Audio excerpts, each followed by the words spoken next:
Leo en el Evangelio de Lucas la siguiente frase que pronunció el centurión. Que no soy digno que entres debajo de mi tejado, por lo cual ni aún me tuve por digno de venir a ti. 2 veces este soldado expresa que no se siente digno de que Jesús entre en su casa, y luego ni siquiera se siente digno de ir a buscarlo y a pedirle algo, sino pide este favor a los ancianos de Israel, que son los que se lo solicitan a Jesús. Esta sensación de que no somos dignos ante Dios es buena, porque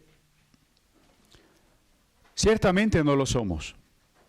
Un problema, por el contrario, sería sentirnos justos, buenos, merecedores.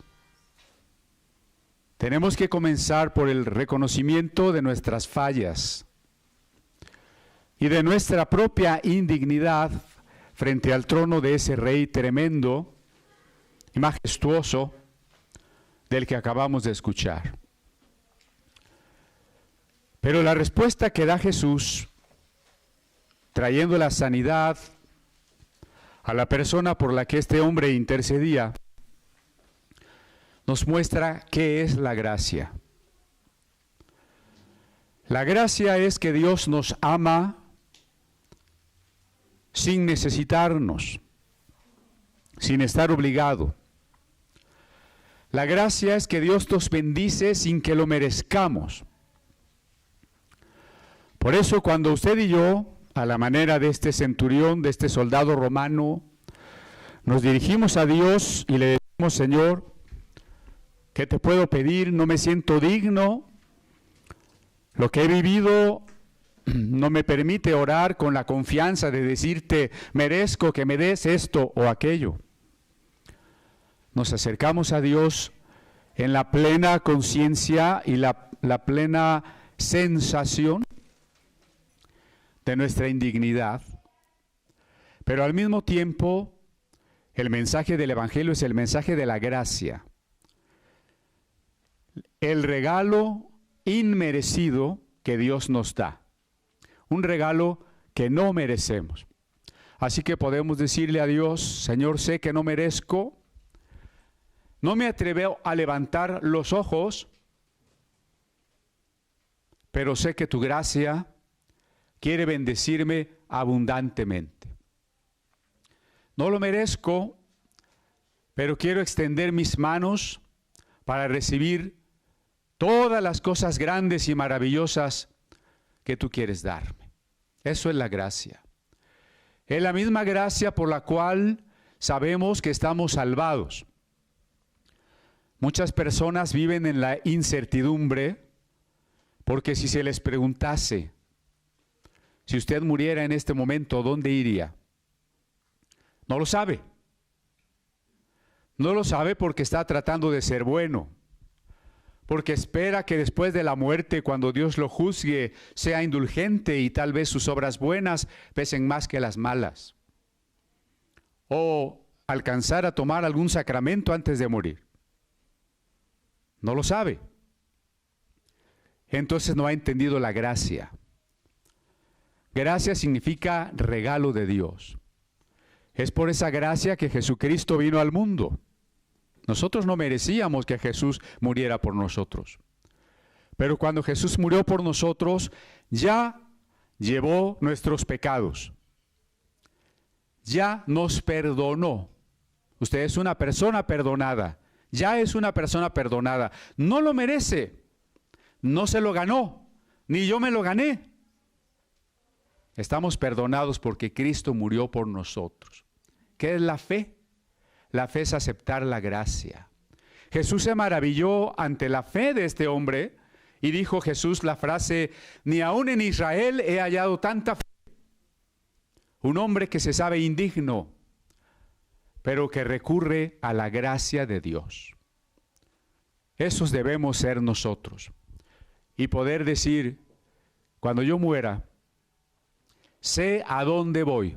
No tengo miedo, no estoy intranquilo, tengo paz, tengo alegría, sé a dónde voy. Y si alguien le preguntara, ¿lo sabes porque eres muy bueno? Tendríamos que responder, no, por la gracia de Dios. No soy digno de entrar bajo el techo de Dios, bajo la casa de Dios, pero es por la gracia de Dios. Cuando termina el relato de Jesús con este centurión, dice el texto en Lucas capítulo 7, versículo 11. En la Biblia de Casiodoro de Reina de 1569. Y aconteció, después que él iba a la ciudad que se llama Naim, e iban con él sus discípulos, muchos, y gran compañía. Y como llegó cerca de la puerta de la ciudad, he aquí que sacaban un defunto, unigénito a su madre, la cual también era viuda, y había con ella grande compañía de la ciudad. Y como el Señor la vido, fue movido a misericordia de ella, y dícele, no llores. Y acercándose, tocó las andas, y los que lo llevaban, y dice, mancebo, a ti te digo, levántate. Entonces volvióse a sentar el que había sido muerto y comenzó a hablar, y diólo a su madre. Y tomó a todos temor, y glorificaban a Dios diciendo, ¿qué profeta grande se ha levantado entre nosotros? Y que Dios ha mirado su pueblo. Y salió esta fama de él por toda Judea y por toda la tierra de alrededor. Uno de los relatos de la resurrección. Jesús ha contemplado un cortejo fúnebre en el que una viuda está llorando por un joven, un hijo joven que ha perdido. La condición de las viudas en varias culturas y en varias religiones era muy precaria. No podían trabajar. Su papel como mujer de por sí les hacía difícil ganarse la vida, tener un lugar en la sociedad. Y como viudas era peor. Consideradas por algunos como castigadas por Dios. Y luego con un hijo que es sostener. Pero un hijo al mismo tiempo que era su esperanza, su alegría, su amor. Y lo pierde. Jesús la vio y tuvo compasión de ella. Note una vez más cómo el Evangelio de Lucas nos habla de la compasión de Dios por el que sufre, por el que socialmente está marginado, los pastorcillos, el gentil soldado romano, la viuda condenada a la miseria. Tiene compasión de los que sufren, de los que lloran, de los que tienen hambre. Y entonces, la compasión es el amor que actúa, es la misericordia. La palabra compasión viene del griego pathos, sufrimiento, con pathos, sufro con. Jesús sufre con nosotros, Dios sufre con nosotros. Es la misericordia que mueve las entrañas, quiere decir lo más íntimo de la persona, para actuar por ese amor actuante. Jesús se acerca y levanta a este joven y lo resucita. ¿Este milagro de resurrección es literal? Sí, efectivamente. De manera literal, real, Jesús levantó un cadáver. Y tengo que decir esto porque la iglesia siempre se debate entre las amenazas de las corrientes que distorsionan el evangelio, y una de ellas, la teología liberal y sus hijastras, como la teología de la liberación, nos van a decir que no puede existir un milagro como que resucite un muerto. Se olvidan que este Jesús, aunque está limitado a lo humano porque así lo decidió, está lleno del Espíritu de Dios. Y el Espíritu de Dios le provee de este poder, resucitar un muerto. Es real que Jesús resucitó muertos. Es real que los apóstoles o los profetas como Elías y Eliseo resucitaron muertos. Y frente a una situación como la nuestra, que hemos tenido 3 hermanos varones, uno joven, otro menos joven y otro menos joven, que se han ido, ¿cómo no nos hubiera gustado? No solo que Dios los sanara, sino que tal vez aún muriendo el Señor los hubiera resucitado.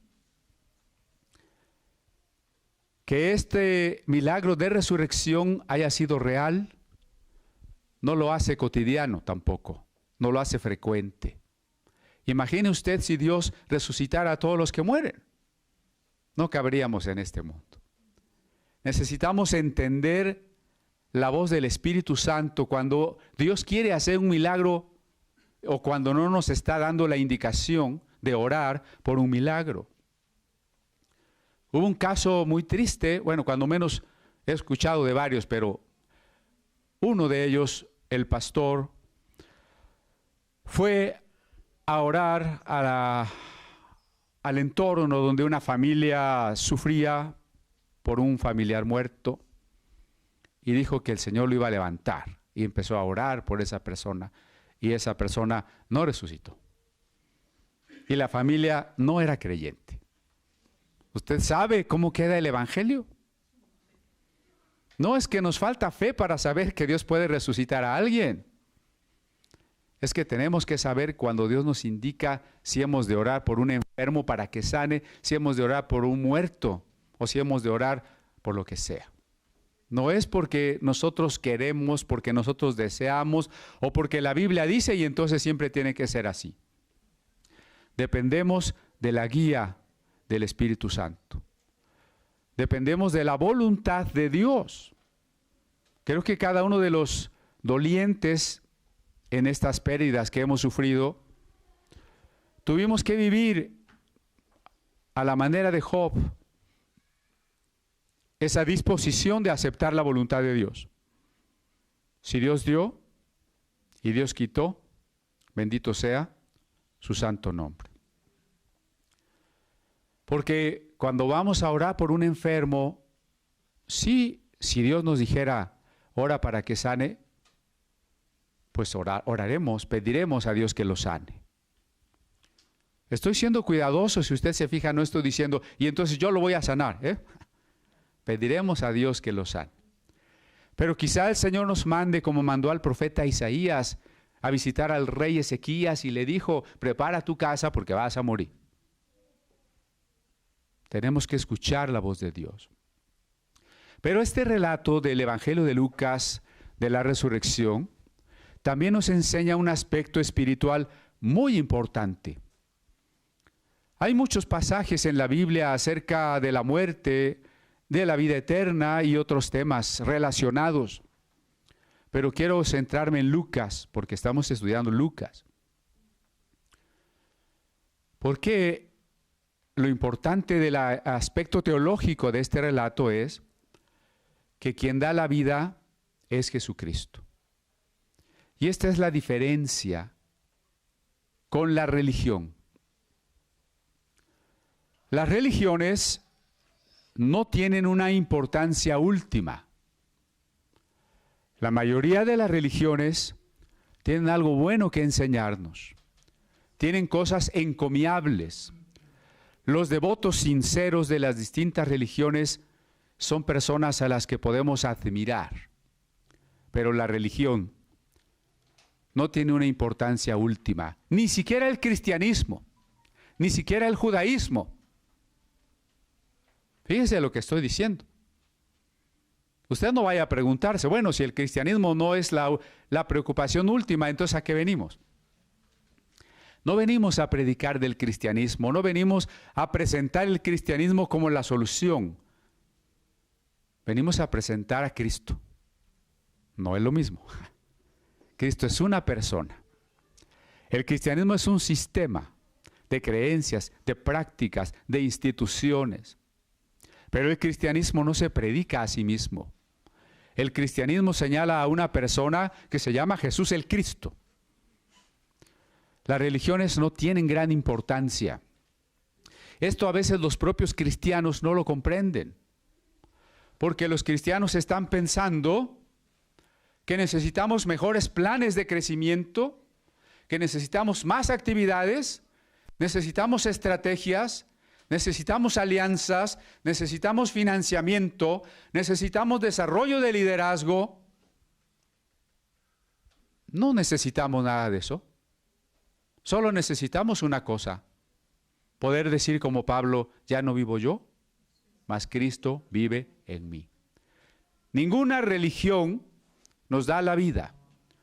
Solo Jesucristo resucita a los muertos. Y nosotros estábamos muertos en nuestros delitos y pecados. Si usted está pensando que su vida se puede solucionar si es mejor persona, si se esfuerza un poco, si se supera, usted seguirá siendo un cadáver. Necesitamos la vida de Jesucristo. Necesitamos nacer de nuevo. Necesitamos que Jesucristo nos haga pasar del reino de las tinieblas al reino de su amado Hijo. De la muerte a la vida. El judaísmo no puede hacer esto. Ahora incluso muchos cristianos están enamorados del judaísmo. Han idolatrado al judaísmo. Han idolatrado la lengua hebrea, la tierra santa, la Torá de Moisés. Nada de eso resucita muertos. El judaísmo es una religión más, como cualquiera otra, con todas sus tradiciones y defectos y circunstancias históricas que la formaron. Tiene tanto de bueno y de malo como lo pueda tener el budismo o el islam. Pastor, ahora sí, ya nos confundió. La religión como religión no tiene importancia. Tiene importancia Jesucristo. Jesucristo es el que da vida. No necesitamos en primer término una ética, un rito, una doctrina. Necesitamos estar vivos. Y el único que da la vida es Cristo. Por eso el cristiano tiene que mantenerse como Jesús lo hizo y nos puso el modelo, llenos del Espíritu Santo.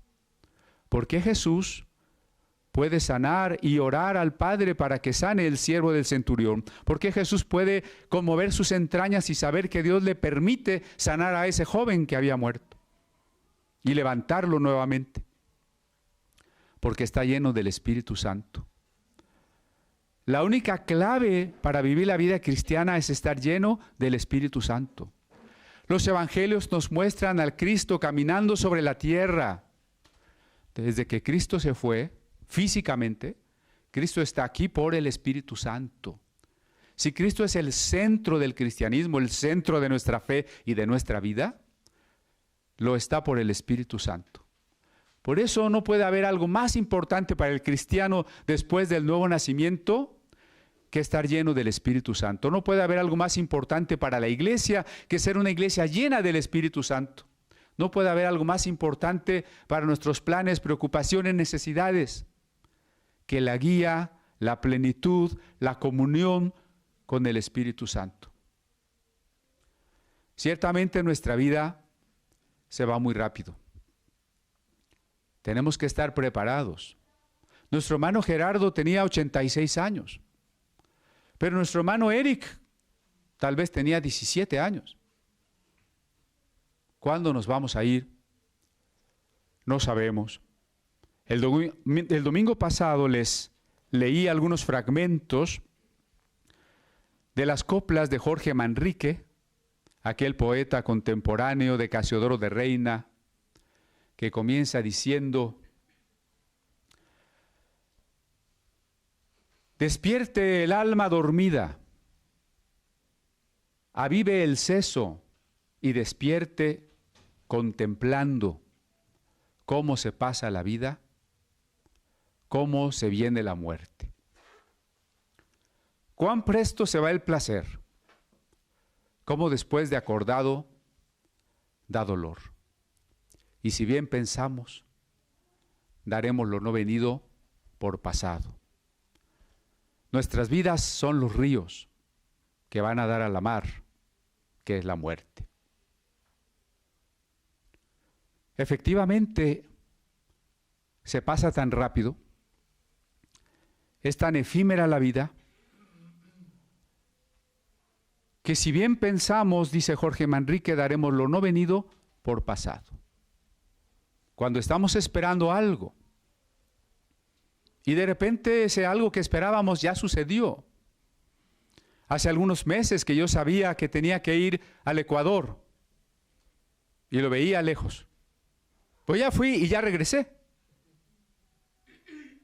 Fuimos a una reunión de personas de más de 23 países para considerar que la misericordia, que la liberalidad al ofrendar debe ser cultivada en los creyentes precisamente como una entrega de la vida, como un resultado de la llenura del Espíritu Santo, porque cuando la iglesia primitiva entregaba todo lo que tenía,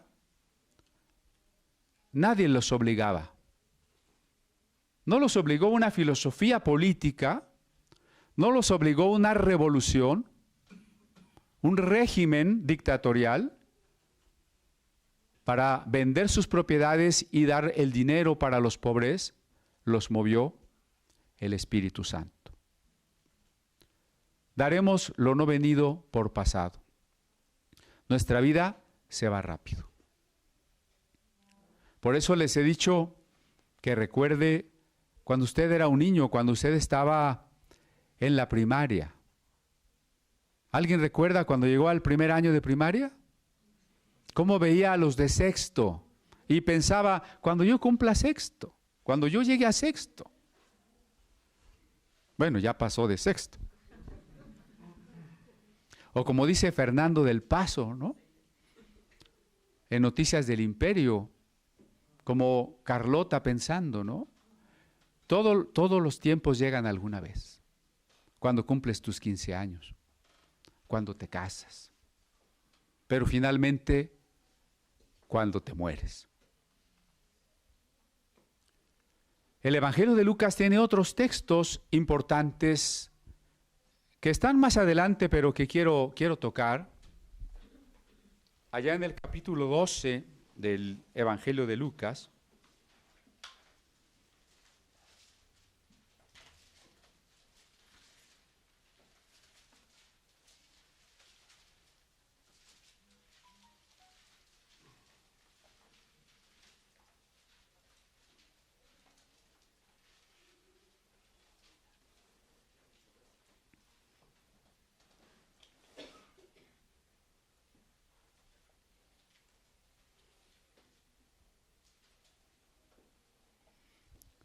dice en el versículo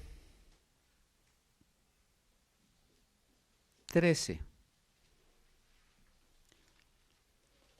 Y díjole uno de la compañía: Maestro, di a mi hermano que parta conmigo la herencia. Mas él le dijo: Hombre, ¿quién me puso por juez o partidor sobre vosotros? Y díjoles: Mirad y guardaos de toda avaricia, porque no en la abundancia de cada uno de las cosas que posee está su vida. Y díjoles una parábola diciendo: La heredad de un hombre rico había llevado muchos frutos. Y él pensaba dentro diciendo: ¿Qué haré que no tengo donde junte mis frutos? Y dijo: Esto haré: derribaré mis alfolíes y edificaré los mayores, y allí juntaré todos mis frutos y mis bienes, y diré a mi alma, alma, muchos bienes tienes en depósito para muchos años, repósate, come, bebe, huélgate. Y díjole Dios, loco, esta noche vuelven a pedir tu alma de ti, y lo que has aparejado, ¿cuyo será? La vida no dura gran cosa.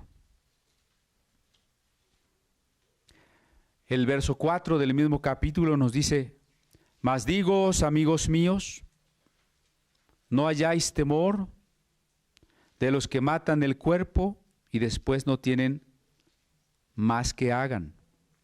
Mas enseñaros a quien temáis. Temed a aquel que después o desde que hubiere muerto tiene potestad de echar en el quemadero. Ansí os digo, a este temed. El capítulo 10 de Mateo completa esta idea y dice, no temas a los que matan el cuerpo y después nada pueden hacer. No temáis a los que matan el cuerpo, pero el alma no pueden matar, dice Mateo. Sino temed a aquel que puede echar cuerpo y alma en el infierno. Quiere decir que tras la existencia del cuerpo hay algo. Estaría bien compartírselo. Hermanos biólogos, aquí tenemos 3 biólogos, a los que no tienen más consuelo que suponer que este cuerpo es todo. Y digo que no tienen más consuelo porque aunque fuesen a unas pláticas de tanatología, si todo lo que tenemos es el cuerpo, el único consuelo que nos queda es, sí, pues te vas a volver polvo y te van a comer los gusanos. ¿Ese es el consuelo? Una compañera, una alumna, la hermana Noemí Mendoza, hizo su tesis de maestría sobre el alma en el Antiguo Testamento, una muy buena tesis, en la que ella nos plantea los límites del concepto alma en los textos hebreos, donde se comenzó a concebir como la respiración, a veces como el cuerpo o la persona, pero en el Nuevo Testamento el alma ya es algo más. El alma en el Nuevo Testamento es diferente al cuerpo. Recuerde que la revelación es progresiva, cada vez es más clara hasta llegar a Jesucristo, a su culminación en Jesucristo. En textos como Mateo 10 y este pasaje paralelo de Lucas, no temáis a los que matan el cuerpo. Por allá en su casa lea con calma Mateo 10 porque a veces a mí me entristece la manera en que el cristianismo está siendo atacado por una época anticristiana. Pero hay que recordar aquellas palabras de Jesús de ese contexto de no temer, cuando dice, seréis aborrecidos por mi causa, por todos. No es novedad. Todos los aborrecerán a ustedes por mi nombre. Bueno, por tanto no temáis a los que matan el cuerpo, pero el alma no pueden matar. ¿Quién es el que puede quitar el alma? Leímos la ilusión que tenía este rico al que le iba muy bien. Y dijo, bueno, tengo muchos años, ya tengo mucho dinero, ahora sí, a disfrutar. ¿Y qué sucedió? Necio, esta noche han pedido tu alma, será tomada de ti. ¿Ve? En el Nuevo Testamento hay una clara diferencia entre el cuerpo y el alma.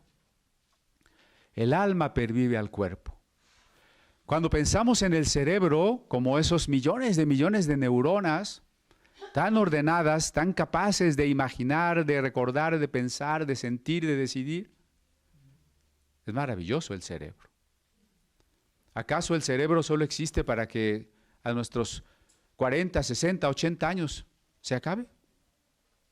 Toda esa conciencia, esa memoria, ese anhelo de eternidad, ¿está ahí para nada? Recuerden, y como dice el poema de Jorge Manrique, estamos aquí para decidir por Cristo. Estamos aquí para conocer a Cristo, para entregarle nuestra vida a Dios. Y entonces tenemos un regalo maravilloso. El regalo de la vida eterna. Por eso comencé hablando de la gracia, ¿no? Por eso ahora insisto, el regalo de la vida eterna. La vida eterna, ¿cuánto puede costar la vida eterna? En el mismo contexto del pasaje que leí, dice Jesús, no tengan miedo de los que matan el cuerpo. Si Dios tiene cuidado de los pájaros, ¿no tendrá cuidado de ustedes? Porque por más que ustedes se esfuercen, no pueden ni siquiera aumentarle a su estatura un poquito. Todos quisiéramos medir un poquito más, ¿no? ¿O no?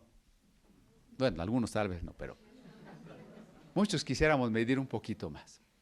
Dice Jesús, no puedes. Esa imposibilidad no solo de medir un poco más, sino de extender mi vida más allá de lo que yo quisiera, ¿no? Quisiera vivir más. No puedes. Sin embargo, desde la perspectiva de Dios, ¿sabe cómo cierra Jesús esas palabras? Diciendo, pero aún vuestros cabellos están todos contados. ¿Quién sabe la cantidad de cabellos que tiene? Si Dios se ocupa de una cosa tan pequeña de la que nosotros mismos no nos ocuparíamos, quiere decir que tiene un gran cuidado de nosotros. Yo leí ese pasaje, no sé, a los 9, 10 años. Me impactó mucho, ¿no? Y entonces, la certeza, la tranquilidad de saber que Dios conoce todos los aspectos de mi vida. Yo creo que el texto dice los cabellos porque obviamente son difíciles o imposibles de contar. Quizás si hubiera vivido en estas épocas de la física cuántica, no sería exagerado decir que Dios conoce cuántos quarks tienes, ¿no? Dios nos conoce hasta lo último. Tiene cuidado de nosotros. Por eso, cuando llega el tiempo en que debemos estar ante su presencia, debemos tener confianza y no tener temor a la muerte del cuerpo. No tenemos temor a la muerte del cuerpo por dos razones. La primera es aquella de la que predicaron los apóstoles y que era el centro de su mensaje. Vamos a resucitar. Vamos a resucitar. Hermana Martita, usted va a resucitar. Y se va a encontrar a Armando resucitado. Esa es la primera. La segunda es que mientras ese tiempo llega, nuestra alma está con el Señor. Lucas 16 tiene otra historia que nos habla de esto.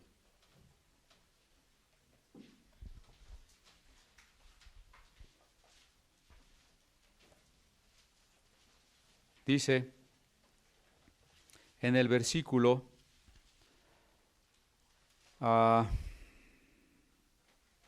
19, y dijo otra parábola. Había un hombre rico que se vestía de púrpura y de lino fino y hacía cada día banquete espléndidamente. Había también un mendigo llamado Lázaro, el cual estaba echado a la puerta de él, lleno de llagas, y deseando hartarse de las migajas que caían de la mesa del rico. Y aun los perros venían y le lamían las llagas. Y aconteció que murió el mendigo y fue llevado por los ángeles al regazo de Abraham. Y murió también el rico y fue sepultado. Y en el infierno, alzando sus ojos, estando en los tormentos, vido a Abraham lejos y a Lázaro en su regazo. Entonces él, dando voces, dijo: Padre Abraham, ten misericordia de mí y envía a Lázaro que moje la punta de su dedo en agua y refresque mi lengua, porque soy atormentado en esta llama. Y díjole Abraham: Hijo, acuérdate que recibiste tus bienes en tu vida, y Lázaro también males. mas ahora éste es consolado y tú atormentado. Y además de todo esto, una grande cima está confirmada entre nosotros y vosotros, que los que quisieren pasar de aquí a vosotros no pueden, ni de allá pasar acá. Y dijo, ruégote pues, Padre, que lo envíes a la casa de mi padre, porque tengo 5 hermanos, para que les proteste, porque no vengan ellos también en este lugar de tormento. Y Abraham le dice, a Moisés y a los profetas tienen, oigan a ellos. Él entonces dijo, no, padre Abraham, mas si alguno fuera a ellos de los muertos se enmendarán. Mas Abraham le dijo, si no oyen a Moisés y a los profetas, tampoco se persuadirán si alguno se levantare de los muertos. Ya tendremos oportunidad de hablar de otros aspectos de esta parábola en el contexto de la pobreza y la riqueza, mensaje central en Lucas. Pero hoy hablemos de cómo en esta historia que Jesús nos narra, una cosa es segura. Partiendo del pensamiento de San Agustín, retomado por René Descartes, pienso, luego existo. Si este hombre rico está sufriendo, luego existe. Si este hombre Lázaro está recibiendo sus bienes, luego existe, ¿no? Para aquellos que dicen, porque aún con la Biblia hay quienes dicen, no, tras la muerte no hay nada. Esa es una idea griega. La idea dualista de un alma y un cuerpo es una idea griega. Efectivamente, la filosofía griega y en particular la religión órfica llegaron al entendimiento de que el hombre tenía una parte no material en su constitución humana. Algo de eso habla Alfonso Reyes en la ahora famosa Cartilla Moral, ¿no? Lo que nos hace más humanos, la parte que no es animal en nosotros, esa parte espiritual, dice él, el alma. Sí, los griegos alcanzaron a verlo. El error de los griegos fue despreciar el cuerpo y privilegiar sobre el alma. Lo que el cristianismo primitivo logró es hacernos entender que el alma es importante, pero el cuerpo es igualmente importante. El cristianismo no negó que hubiese una parte inmaterial en el hombre. El cristianismo no negó una verdad a la que el judaísmo tardío estaba ya arribando, que tras la muerte el alma pervive. Lo que el cristianismo pudo enfatizar fue la importancia del cuerpo también, porque el que nuestra alma esté con Dios no significa que cuando Jesús regrese nuestro cuerpo no ha de resucitar. Por el contrario, cuando Jesús regrese, nuestro cuerpo ha de resucitar uniéndose a nuestra alma para disfrutar ya de una salvación completa. Por eso aquí, en esta historia, Jesús nos hace notar que tras la muerte hay conciencia. Tras la muerte hay conciencia. Fíjese cómo lo cuenta Jesús. Murió el rico y fue sepultado. Que nadie le diga que este texto está hablando del fin de los tiempos. No. El rico fue sepultado y tiene hermanos vivos en la tierra. Es decir, la historia, con mayúscula, la historia no ha terminado. La historia continúa. Solo este hombre murió. El infierno es una palabra latina que traduce la palabra griega Hades y la palabra hebrea Seol. Infernos quiere decir inferior. El mundo antiguo imaginaba que ese lugar de los muertos estaba abajo del suelo, por eso le llamaron regiones inferiores o infernos. Pero así como el cielo se constituye en un arquetipo de lo sublime y de lo eterno para todas las religiones prácticamente, lo bajo también se constituye en un arquetipo de la antítesis de lo eterno, de la vida, del sol. Entonces es de las sombras y la muerte. Que este hombre, después de ser sepultado, estaba en el infierno. ¿Qué estaba en el infierno? Su alma. El infierno, más que un lugar, no necesita estar abajo del piso. El infierno representa nuestra ausencia. Estamos ausentes de Dios. No podemos tener comunión, ninguna percepción del amor de Dios, de la luz de Dios. Eso es el infierno, en esencia eso es. La separación del amado. Estar separados del amado para siempre. En esta vida, muchos no han podido reconocer que el amado es Dios.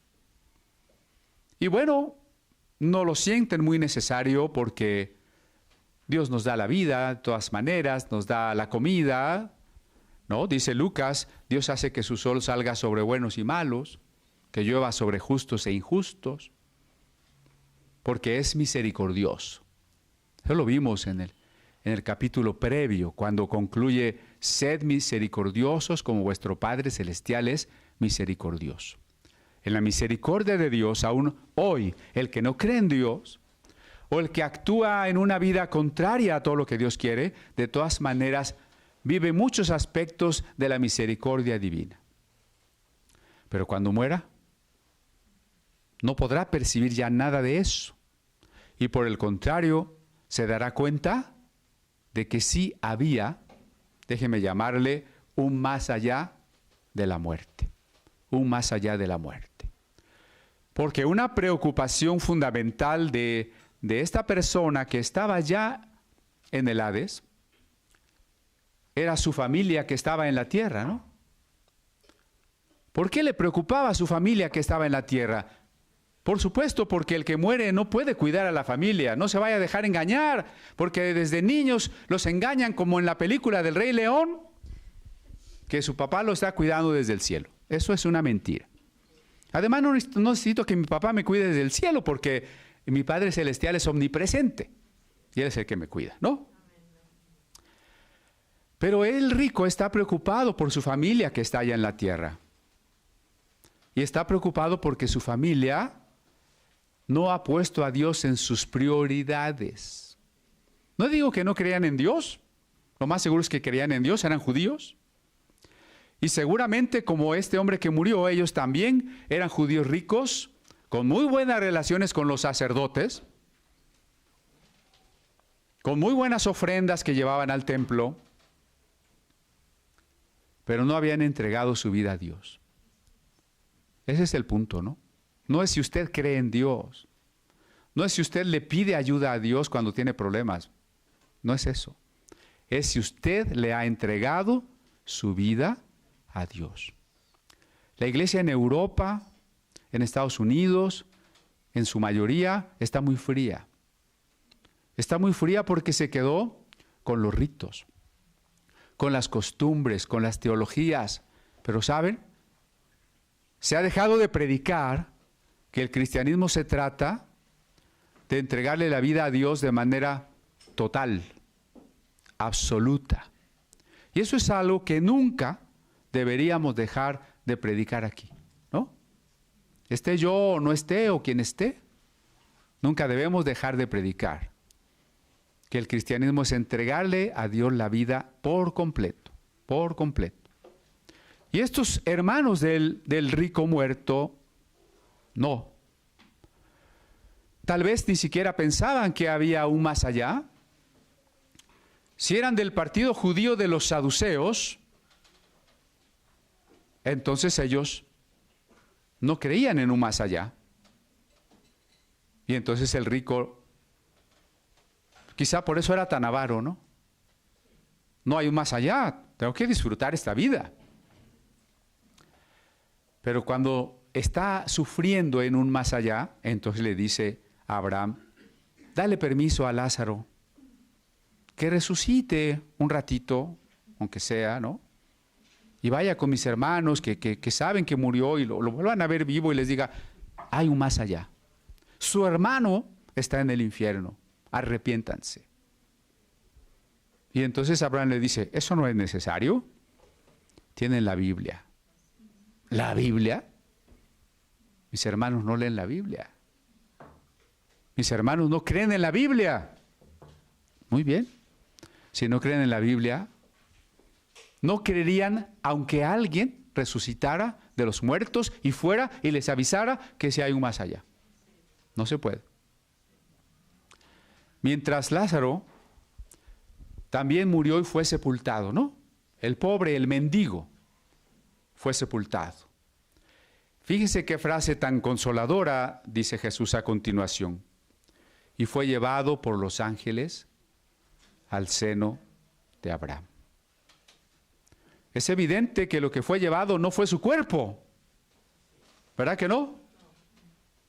Su cuerpo se quedó sepultado como el cuerpo del rico. Entonces los ángeles, ¿qué acompañaron? Acompañaron a Lázaro en su parte inmaterial. Esa parte inmaterial entraba más que en un lugar, en un estado, en una relación con Dios, que aquí se le llama el regazo de Abraham. El regazo porque Abraham es el padre de la fe. Estar en el regazo, en el seno del padre de la fe, es estar en la fe.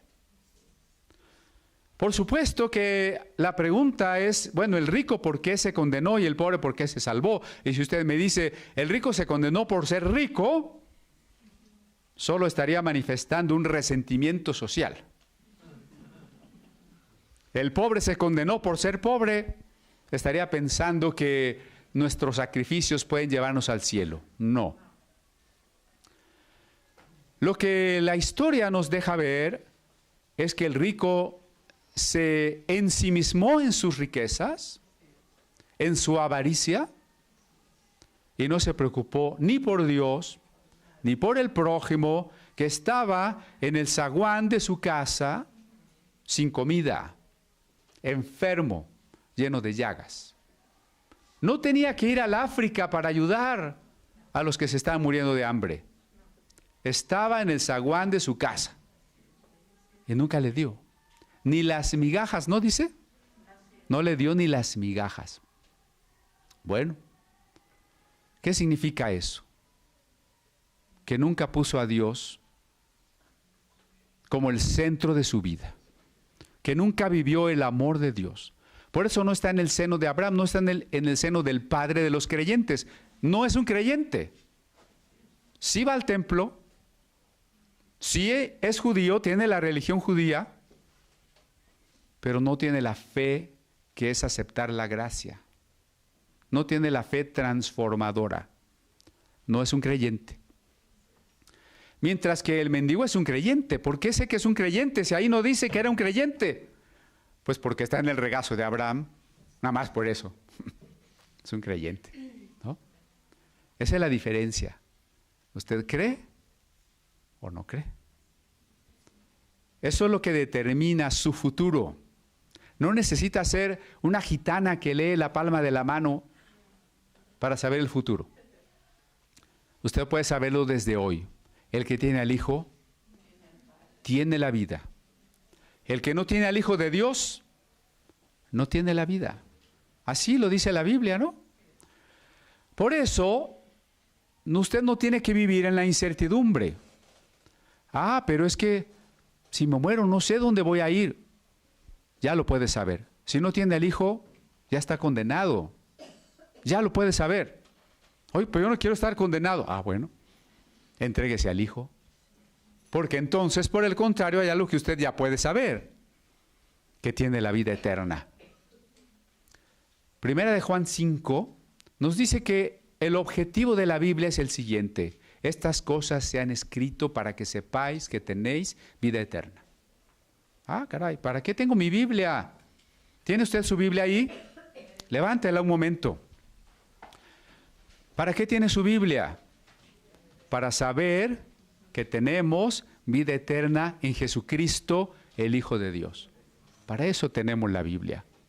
Por eso, cuando llegan los momentos difíciles, es donde nuestra vida cristiana nos va a permitir responder. Cuando la paz y el gozo de Dios tienen que guardar nuestra mente y nuestro corazón. Sí, a la par de la tristeza natural que debemos sentir cuando nuestros seres amados se van, es como cristianos donde debemos ahora fortalecernos en lo que hemos creído. Si así no fuera, diría Sócrates, pues solo estuve hablando superficialmente toda la vida, ¿no? No. Si hemos creído, si hemos escuchado, si hemos predicado estas palabras, ahora es el tiempo de aceptarlas. Ahora es el tiempo de hacer nuestra la certeza, la promesa. ¿No estudiamos en la carta a los Hebreos que dice, Dios no puede mentir? No hay por quién jurar porque no hay nadie más alto que Dios. Dios ha jurado por sí mismo. Dios no puede mentir. Así que, si Dios ha dicho, de tal manera nos amó, que dio a su Hijo, para que todo aquel que en Él cree, no se pierda, ¿no? Nuestros hermanos que han partido, ¿creían? ¿Creían? ¿Seguro que creían? Pues entonces, para que todo aquel que en Él cree, no se pierda, sino que tenga vida eterna. Por eso le invité para que al principio de la plática escuchásemos unos segundos de esa obra de Mozart, donde él se imagina estar frente a ese grandioso trono de Dios. Y por eso le invito también para que, además de los recuerdos agradables que tenemos de los que han partido, como por ejemplo, cuando cantamos el himno Cuando allá se pase lista, estaba recordando que tendría yo unos 8 años, cuando iba con mi padre precisamente y pasamos por la Merced, una iglesia pentecostés que aún está allí en la calle de Carretones, y entramos. Era un tiempo de gran avivamiento para esa denominación. La iglesia estaba abarrotada hasta en la parte de arriba. La mayoría era gente muy pobre, no tenía tal vez para instrumentos o tal vez ni para un pandero y habían llevado cacerolas y sartenes para tocar. Y estaban cantando Cuando allá se pase lista. Yo acostumbrado a la iglesia metodista, que cuando ese canto se cantaba era algo así como Cuando allá se pase lista. Aquí está Josefina. Nos conocemos desde niños, latosos, corriendo por los patios de la iglesia metodista, ¿verdad? ¿No, Josefina? Bueno, ella más latosa que yo. Entonces, cuando llego a esa iglesia, ¿no? Y veo que están cantando con una alegría ese himno, digo, ¿saben lo que significa cuando estamos seguros? Como dijo el ingeniero Vicente al término del canto, ¿qué vamos a decir? Presente, ¿no? Pero digo, más allá de los recuerdos de los hermanos que se han ido, más allá de la tristeza que nos provoca su ausencia, tenemos que mantener un pensamiento en nuestra mente.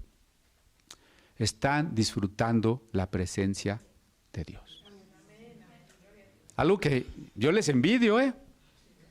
Ya no hay más dudas, ya no hay más problemas, ya no hay más sufrimiento. Están disfrutando de la presencia de Dios. Por eso quiero invitarles a que cerremos esta reflexión cantando una vez más el himno El trono excelso, la estrofa 1 y la estrofa 4. Solamente la 1 y la 4. Porque la estrofa 1 vuelve a evocarnos lo que significa imaginar, aunque sea por un momento, aquella visión de Isaías capítulo 6. Vio un trono alto y sublime. Y la estrofa 4. mientras tengamos por morada el suelo, hasta que lleguemos a la patria celestial, ¿no?